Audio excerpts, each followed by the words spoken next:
Hey guys, so we just got to SM Aura to join a raffle at Commonwealth. So actually, nirelease nila yung Yeezy via locals only, wherein you have to be in Manila para makasali sa raffle.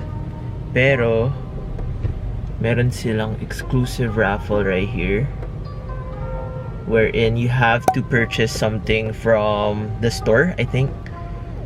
And pag nasa store ka lang pwede makasali. So I'll check out what they have over there and I'll show you guys what we pick up. So yeah, let's go.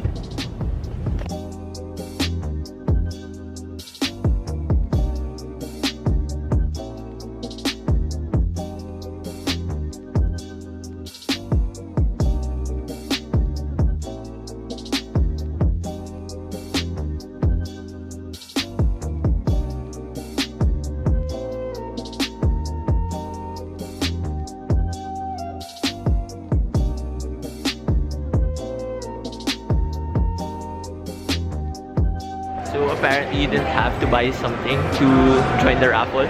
Pero nakakita ko ng mga hype beast na old issue magazines just sitting there. And it was the last piece, so might as well pick it up. Got it for around 900 pesos each. And it's a nice display sa bahay. So ayun, picked it up. And good luck to everyone who joined the raffle. So today guys, we're about to sell one pair of Grail sneakers to be able to afford another pair of Grail sneakers. And ito yung tinatawag natin na unload to reload. But before that, I just want to show you guys my latest pickups from Commonwealth earlier. So, let's go. So, first up, we have this Hypebeast magazine.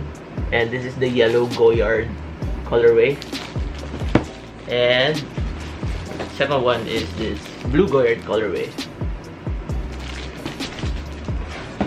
Lastly, we got this orange colorway. So ito yung colorways na nilabas for this issue. This is the issue 19, and actually nagulat ako that they still had this in store earlier, and apparently may may nagpa-reserve before and hindi na kinuha. So they put it up for display. And syempre, the collector that I am, I got all three colorways for it. So ayun, that's our pickups for Commonwealth. Let's get right into the pair. So right here we have this brown Jordan 1 box. And if you guys watch my previous videos, you guys know that I was able to cop multiple pairs of the Travis Scott Jordan 1s for retail here in Manila. And this is the size 9.5 and nakahanap ako ng potential buyer that's willing to buy this pair for 115,000 pesos. So that price is actually super high right now for its market value. Size 9.5 goes for around 1,900 if I'm not mistaken. And 115,000 pesos is around 2,300. So if I'm willing to buy a new pair, pwede ko lang kunin yung tubo neto na makukuha ko dun sa pagbebentahan. But the issue with this pair is it's actually very hard to legit check. So very sketchy na bumili ng resale for this pair. But since nakuha naman natin to for retail, we have nothing to worry about. So let's get right into the pair. And pagka-open mo, it still has that pink Cactus Jack paper. Halatang hindi ko binuksan ever since I got it. And one of the most important things na dapat i-keep nyo pag nakakuha kayo ng pairs is the receipt. And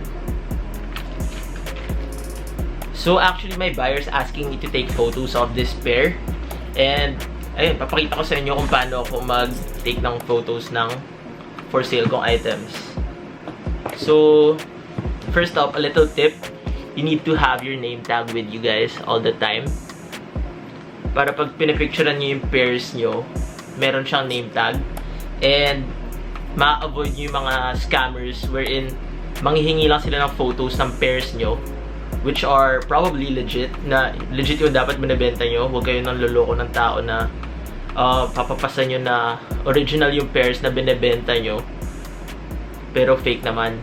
So, ayun, make sure you have your name tag. If sure kayong legit yung pairs nyo. Kasi minsan, may mga tao na nang-aagaw lang ng pictures ng pairs and ipapapasa nila na sa kanila yung pair na yun. So, nangloloko sila ng tao. Hindi maganda yun.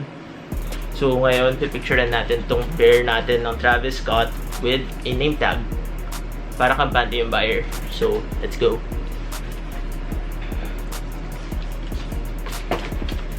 So, first up, we'll take a picture of the receipt.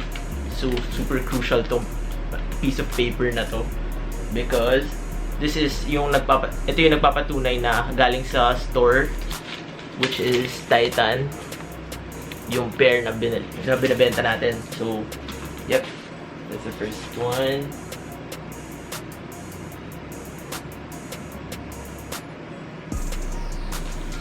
And then, detailed pictures ng pair.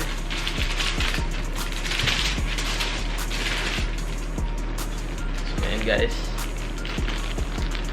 Here's the pair of the Travis Scott Jordan 1s.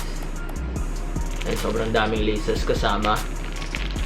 And meron siyang brown, meron siyang sail, cream, meron siyang pink, and meron siyang red.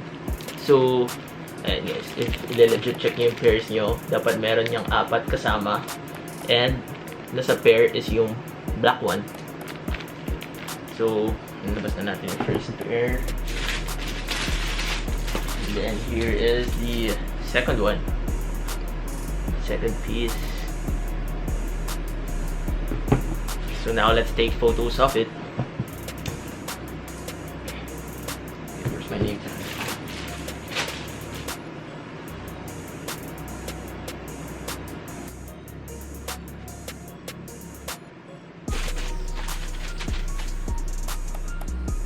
And then, pag napicturean nyo na lahat ng angles, pati sole,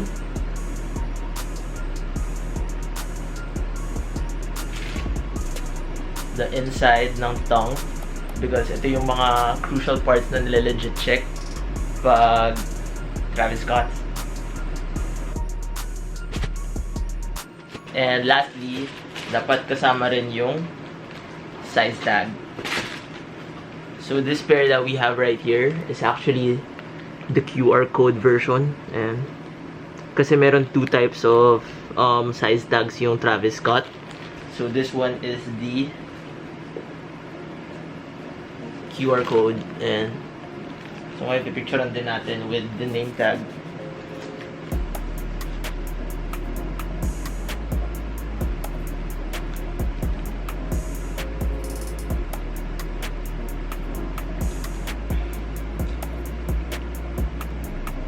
And now that we took photos of the pair already, now it's time to send it to the buyer.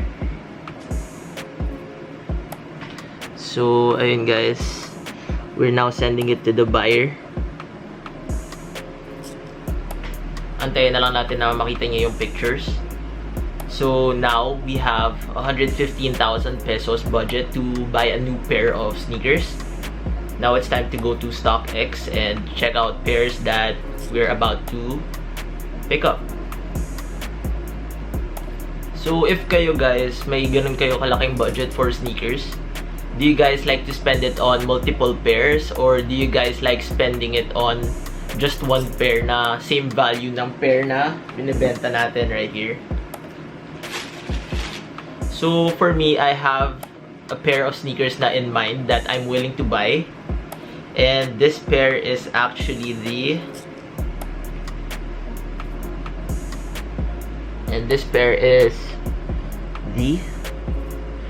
Air Force 1 MCA MoMAs Off-White. And so if you guys know how to use StockX, the lowest ask right now is $2,649. So medyo above the budget natin yon. Ayan, medyo above the budget natin yung lowest ask. But if you guys see the red one here, the highest bid right now is $2,296. So ang gagawin natin ngayon is we'll put a bid for $2,300, and if i-multiply nyo yun by 50, That's around 115,000 pesos rin, which is basically equal kung how much natin ibebenta tong pair na to. So basically, it's a straight swap if meron mang mag-accept ng bid natin sa StockX for $2,300. So, I'll put it on screen right now kung paano natin bibilin yung pair.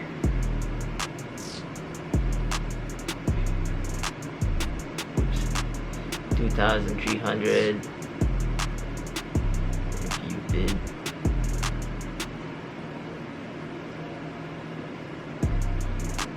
So, ayun guys. Success. Nagput tayo ng bid for the Air Force 1 MCAs in a size 9, which is my true to size. And antayin na lang natin if meron mang mag-accept ng bid na yun. So, yeah guys, that's basically how we buy, sell, trade sneakers.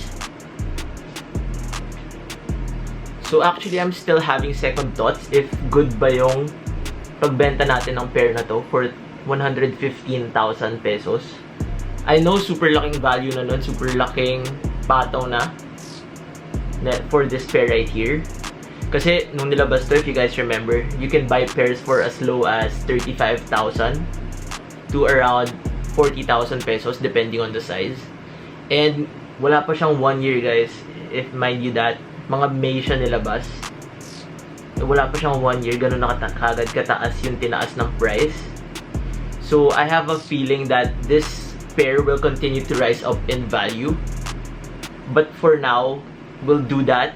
We'll sell this pair right here because meron namang buyer that's willing to buy this pair for the right price. So yun guys, comment down below if you guys think that this decision is a good one, and let me know down below. And if you guys think that the Air Force 1 MCA off-whites are a good pickup, so I'll update you guys once we receive that pair. But for now, that's it. I'll update you guys if nakuha na tong pair na to. I'll put it on the vlog. But yeah, if you guys enjoyed this video, please leave a like. Comment down below what you guys think about the value of this pair, and if you guys think that the MCAs are a good pickup kapalit na itong pair na to. So again, this isn't my personal pair. My personal pair is a size 9, and this is just one pair that I got for retail here in Manila. As in, meron pa akong pair sa room ko right now that's sitting on shelves. And I think it's a good decision that I'm letting one go na to trade for another Grail piece. So ayun, like, comment, share, and subscribe guys. Also join the giveaway for this pair right here. Don't forget, carry 5 Squidward. And yeah, see you guys in the next one. Peace. God bless. We wanna ball and get lost.